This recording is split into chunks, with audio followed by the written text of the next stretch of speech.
কয়েকটি জেলার বন্যা পরিস্থিতি অবনতি হলেও পানি কমতে শুরু করেছে কিছু এলাকায়। এখনও পানিবন্দী আছে এসব এলাকার কয়েক লাখ মানুষ।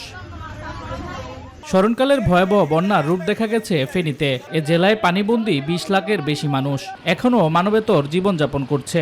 খাবার ও বিশুদ্ধ পানির চরম সংকটে রয়েছেন তারা। ঘরবাড়ি রাস্তাঘাট ডুবে থাকায় দুর্গত এলাকার মানুষ যোগাযোগ বিচ্ছিন্ন। কুমিল্লায় বন্যা পরিস্থিতি এখনও অপরিবর্তিত রয়েছে। মঙ্গলবার গোমতী নদীর পানি বিপদসীমার ১৮ সেন্টিমিটার উপর দিয়ে প্রবাহিত হচ্ছে। এতে বুড়িরচং ও ব্রাহ্মণপাড়া উপজেলার বিস্তীর্ণ এলাকায় পানি প্রবেশ করেছে। দুর্গতদের জন্য পর্যাপ্ত ত্রাণ সহায়তা থাকলেও নৌকা ও ট্রলার না থাকায় প্রত্যন্ত এলাকায় পৌঁছানো যাচ্ছে না ত্রাণ সহায়তা।